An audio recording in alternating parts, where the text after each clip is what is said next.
우리 때 이름으로 환영하고 축복합니다. 하나님 주신 은혜와 사랑이 저와 여러분의 삶 가운데 넘쳐나기를 간절히 축복합니다.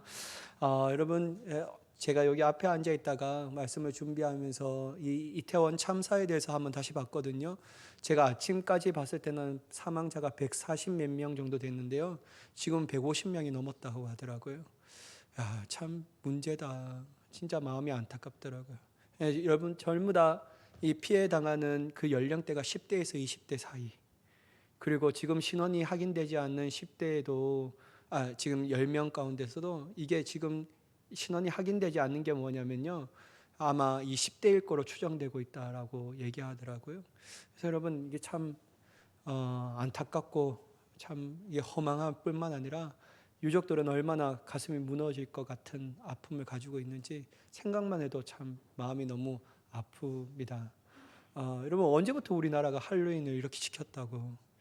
참 여러분 이 세대와 문화 안에서 하나님의 경건 하나님을 위하여 사는 다음 세대들이 되어야 되는데 자꾸만 즐기고 자꾸만 하는 문화로서 서어하니까요.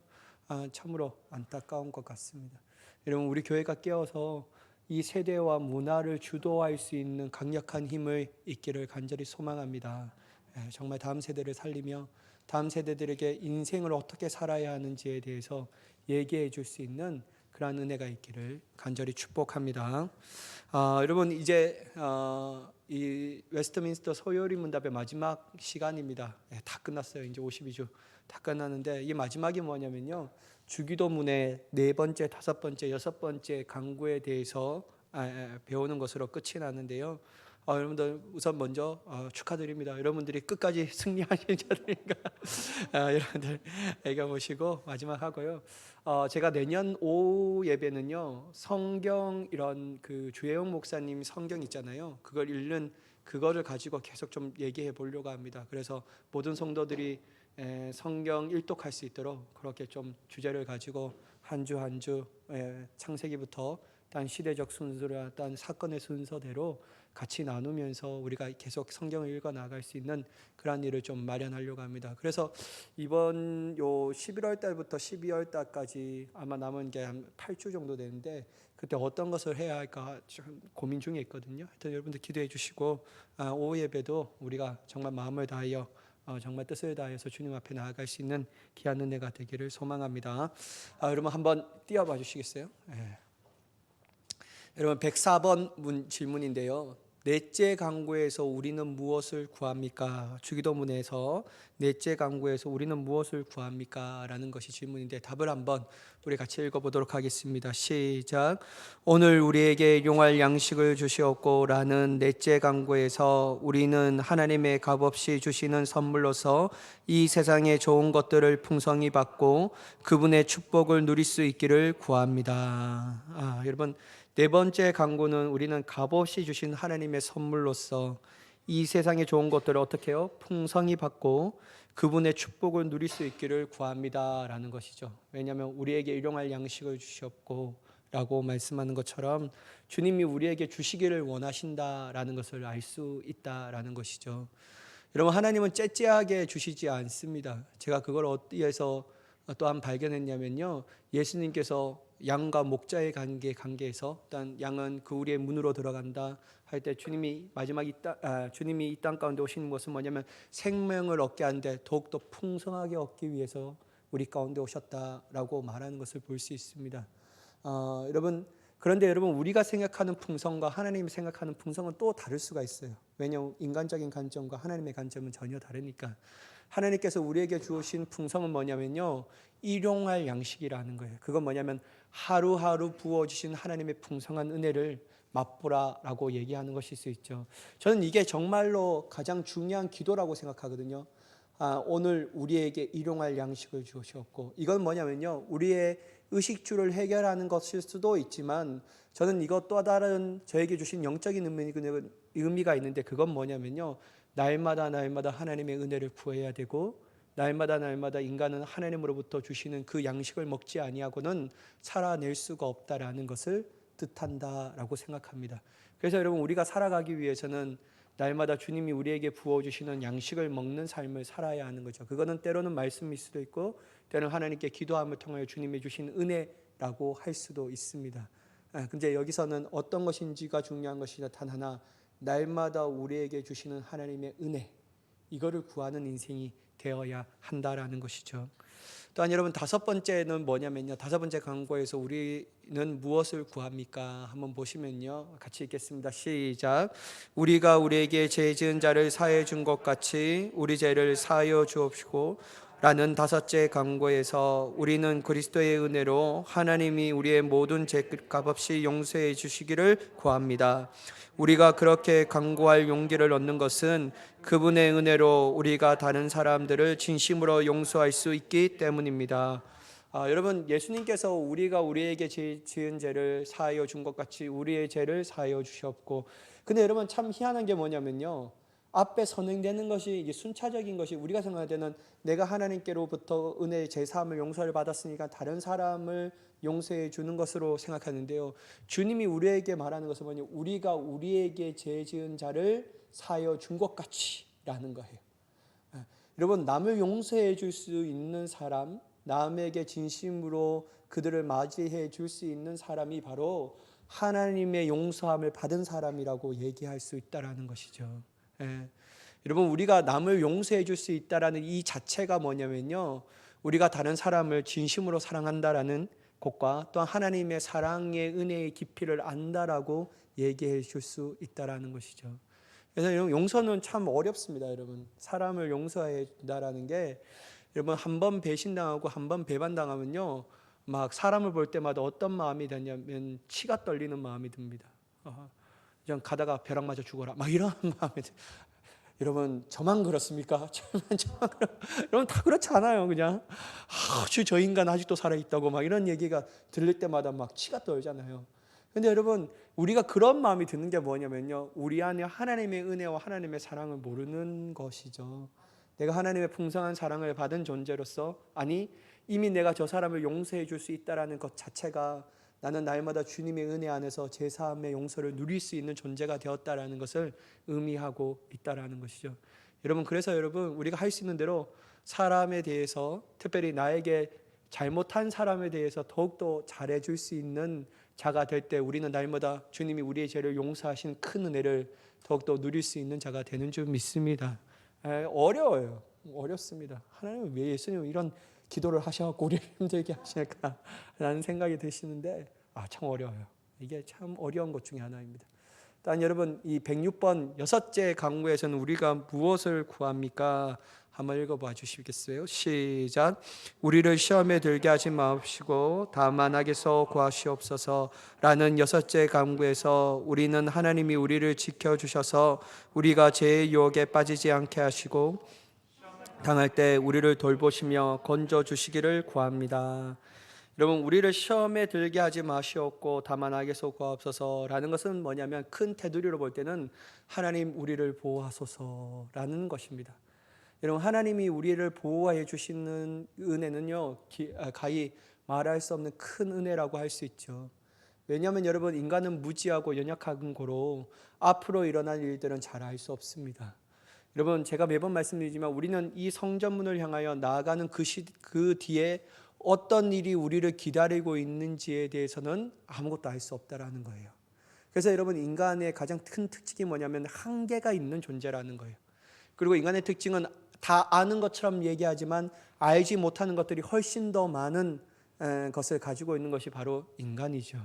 그래서 여러분, 우리가 할 수 있는 것은 뭐냐면, 다 아시는, 전지하시고 전능하신 하나님의 보호하심 안에서 주님의 보호하심을 받는 것이 가장 우리에게 중요한 줄 믿습니다. 왜냐하면 여러분, 마귀는 우리를 가만히 내버려 두지 않기 때문에 어떻게든지 은혜 받지 못하려고 우리에게 마음을 교통시키는 일들을 보게 하시고, 또한 우리의 사람과의 관계에 있어서 우리 안에서 말할 수 없는 상처를 주며 또한 상처를 받을 수 있는 그러한 것을 통해서 우리가 시험에 들고 악에 빠지는 일들을 원하고 있기 때문에요. 그래서 여러분, 우리가 해야 할 것은 뭐냐면요, 하나님 나의 보호자가 되어주세요 라고 기도하는 것이 가장 좋습니다. 그게 가장 중요한 것이죠. 여러분, 요 말씀을 가지고 여러분, 모세가 가나안 땅에 12 정탐꾼을 보내잖아요. 그때 여러분 돌아와서 이 12명의 정탐꾼이 했던 얘기가 있는데요. 보고 내용은 첫 번째가 뭐냐면 동일했어요. 뭐냐면 그 땅은 정말 가히 젖과 꿀이 흐르는 땅입니다 라고 말해요. 진짜 하나님이 우리에게 주신 땅이다 라고 말하거든요. 여기까지는 땅의 평가에 대해서는 괜찮았어요. 근데 10명과 2명이 갈라지는 지점이 있는데 이 10명은 어떤 사람이 저 중점적으로 보였냐면요. 그 땅에 살고 있는 아낙 자손이라는 거대한 이 자손들을 보았다라는 것이죠. 그러면서 얘기하면서 자기들을 볼 때는 우리는 메뚜기와 같은 존재입니다 라고 하는 거예요. 그러면서 결론은 뭐냐면 가면 죽습니다 라고 얘기하는 거고, 두 번째 이 갈렙과 요수아는 뭐라고 얘기하냐면요. 그들은 우리의 밥입니다 라고 얘기해요. 근데 여러분, 갈렙과 요수아가 그렇게 얘기할 수밖에 없는 이유가 있는데 그게 뭐냐면요. 그들이 하나님에 대한 고백하는 걸 뭐냐면 그들의 보호자는 떠났고 하나님은 우리와 함께 하시며 다만 하나님께서 우리를 기뻐하시면 이라는 단서 조항이 있어요. 하나님이 우리를 기뻐하시면 우리는 그 땅에 들어갈 수 있습니다 라고 해요. 여기서 여러분, 이 갈렙과 요수아가 믿음으로 고백한 중요한 핵심적인 요소가 뭐냐면요. 하나님만이 우리를 이 땅으로 들어가게 할 수 있다라는 거예요. 다시 말하자면 뭐냐면요. 하나님만이 우리의 보호자가 되신다라는 것을 의미하고 있다라는 거죠. 그들의 보호자는 떠났다라는 거예요. 아무리 그들이 거대인 거인과 같고 큰 강한 족속과 같지만 결코 그들을 우리는 무서워할 필요 없다. 도리어 그들은 우리의 밥이다 라고 얘기하는 건 뭐냐면 우리의 보호자가 되시는 하나님이 우리와 함께 하시고 그 하나님이 그 땅으로 들어가는 것을 기뻐하시면, 다시 말해서 허락하시면 우리는 그 땅으로 들어갈 수 있다라고 얘기할 수 있는 거죠. 여러분, 저는 성경을 보면서 늘 깨닫고 생각나는 게 뭐냐면요. 좀 이렇게 보면요. 이 문제를 접하고 문제에서 넘어지고 또한 문제를 회복되고 또한 문제 가운데서 왔을 때 승리할 수 있는 이런 요건을 보면요. 어떤 것에 결정적으로 달라지냐면요. 하나님에 대한 인식입니다. 그게 막 달라지는 거예요. 여러분, 하나님에 대한 온전하고 바른 인식을 가지고 있는 사람들은요. 절대로 넘어지지 않는다라는 거예요.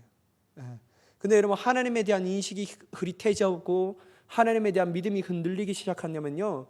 이 사람은 자기가 좀 전에 어떻게 살았든지 그게 중요한 것이 아니라 지금 하나님에 대한 인식과 그분에 대한 존재에 대한 믿음에 대해서 흔들리면요. 결국 넘어지더라고요.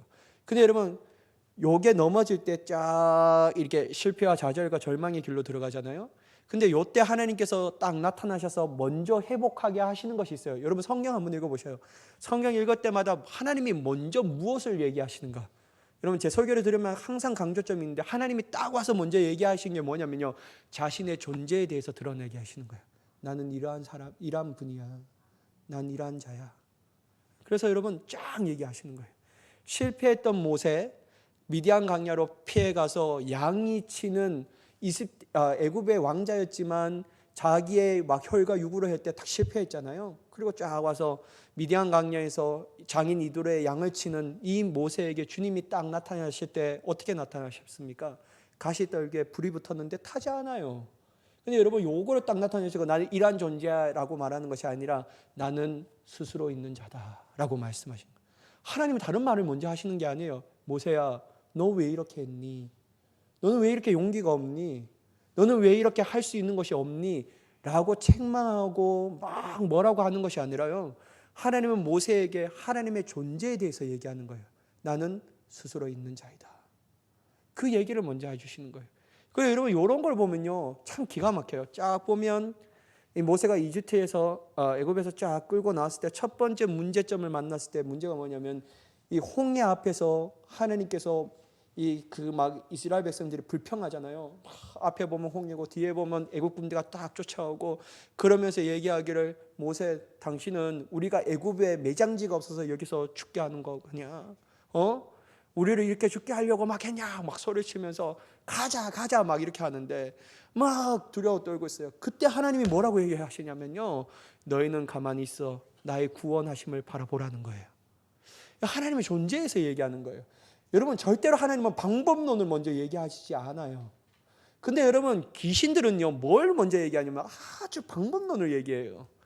여러분, 그게 특징이 뭐냐면요, 점집에 가면요, 점집에 딱 가서 우리 남편이 내 말을 안 듣는데 어떻게 하면 좋죠?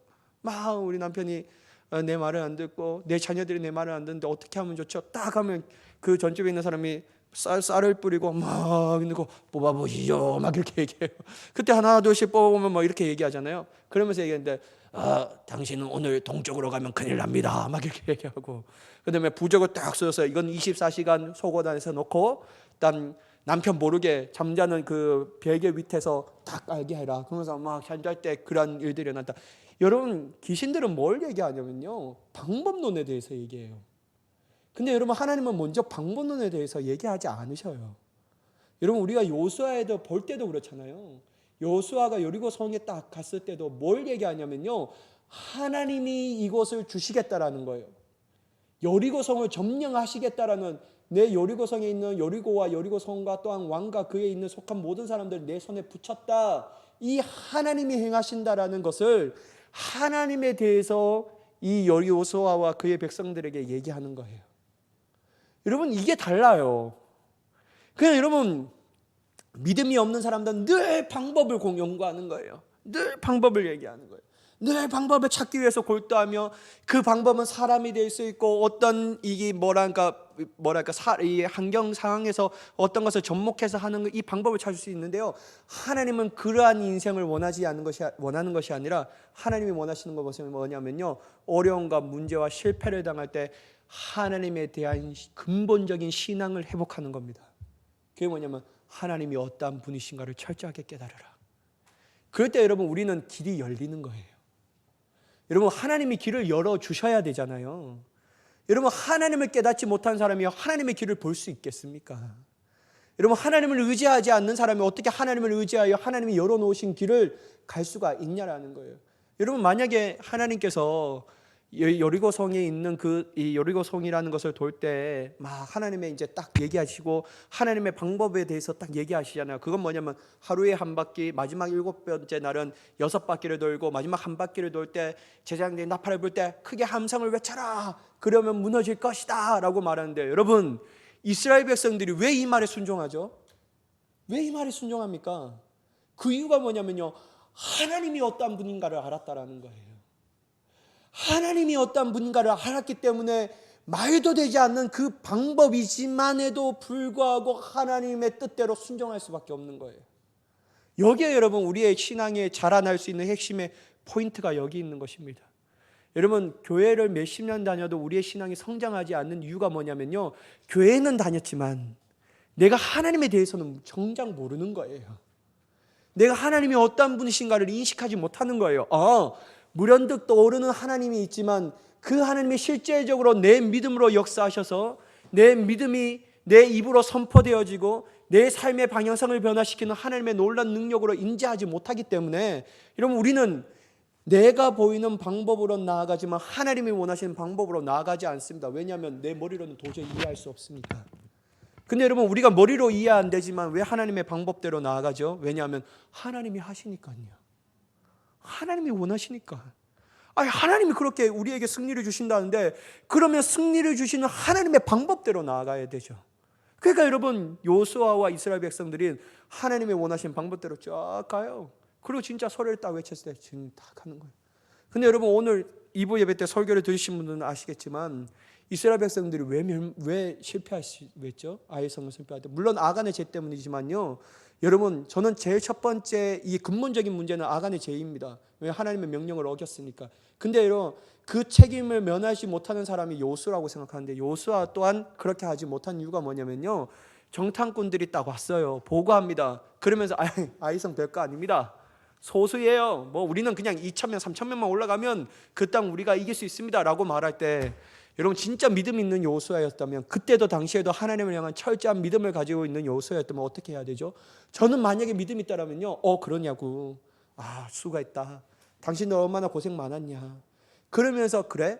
그러면 우리는 생각은 소수로 올라가서 2,000명, 3,000명만 올라가면 이 땅이 점령된다라고 생각하니까, 그러면 가장 중요한 하나님의 원하시는 뜻과 방법은 어디 있는지 한번 같이 기도해 보자, 이렇게 해야 되잖아요. 근데 여러분, 여호수아 7장을 보면요, 그런 말은 한마디도 없어요. 여호수아가 정탐꾼들의 이야기를 듣고 그래 가자, 그러면 보내자라는 거예요. 사랑하는 여러분, 하나님에 대해서 의지하지 않고 하나님의 얼굴을 구하지 않으면요, 반드시 실패와 절망이 있는 거예요. 여러분, 이게 저희가 이 아간이란 이 7장을 읽으면서 느껴지더라고요. 맞다. 요수아는 하나님의 말씀을 듣고 내가 이 승리의 약속을 주겠다라는 것을 갖고 늘 싸웠는데, 그래서 승리했는데, 이거 안 듣고 자기의 이 정탐꾼의 이야기를 듣고 나아가니까 막 패배해 줄 수밖에 없고, 나중에 여러분 8장에 가면요, 요수아가 다시 아이성에 두 번째 전투를 하거든요. 그때 할 때 여러분 어떤 것으로 하냐면요, 뭐냐면 하나님께서 아이성과 그 왕과 그 족속들은 네 손에 넘겼다라고 하는 이 말을 듣고 군대를 움직여요. 그래서 여러분 가장 중요한 게 뭐냐면요, 하나님에 대해서 아는 거예요. 하나님에 대해서 모르면 절대로 안 돼요. 그래서 여러분, 이 하나님이 우리의 보호자가 되신다라는 것을 아는 사람은요, 늘 하나님 앞에 이런 기도를 할 수밖에 없는 거예요. 하나님, 오늘 하루도요 나의 보호자가 되어주세요. 우리를 죄에서 지켜주시고요, 다만 악에서 우리를 구해주세요 라고 기도할 수밖에 없는 것이죠. 그러한 우리의 삶이 되기를 간절히 축복합니다. 여러분, 마지막 107번은요 주기도문의 결론이 우리에게 가르치는 것이 무엇입니까? 한번 같이 읽어보도록 하겠습니다. 시작. 영원히 싸움나이다. 아멘. 이라는 주기도문의 결론, 우리가 기도할 때 용기를 얻고 나라와 권세와 영광을 하나님께 돌리며 찬양할 것을 가르칩니다. 또한 우리의 기도를 들으신다는 바람과 확신의 표시로 우리는 아멘이라고 합니다. 여러분, 마지막이라는 것은 뭐냐면요, 이렇게 하시는 모든 하나님의 역사, 그 하나님을 찬양하는데 그 모든 것은 뭐냐면요, 나라와 권세와 영광이 다 하나님께 있습니다 라고 하는 거예요. 여러분, 이 마지막 주기도문을 통해서 어떤 것을, 주님께서 가르쳐 주신 기도를 통해서 어떤 것을 깨닫게 했냐면, 인간이 아무리 발버둥 쳐도 모든 나라와 권세와 영광은 주님 앞에 있다라는 거예요. 모든 인간이 자신의 업적으로 이룬 것처럼 삶을 바라보더라도 아니고, 하나님의 나라와 영광과 권세를 올려드리고 돌려드리는 것이 지극히 마땅하도다, 이걸 얘기하는 것이죠. 사랑하는 여러분, 저와 여러분의 삶 가운데 오직 나라와 권세와 영광을 하나님께 돌려드리며 찬양하며 나아갈 수 있는 자가 되기를 간절히 축복합니다. 늘 우리의 끝마침, 기도의 끝마침은요, 하나님께 영광을 돌려드리는 것을 그쳐야 합니다. 내 마음의 소원대로 안 이루어졌어요. 그럼에도 불구하고 우리의 기도의 끝은 나라와 권세와 영광이 다 주님께 있습니다. 이 믿음과 고백으로 끝내야 한다는 거예요. 여러분, 하나님께 나라와 권세와 영광이 있는데요, 우리는 하나님을 불어보면 그 권세와 나라와 영광을 자녀된 우리에게도 주시지 않겠습니까?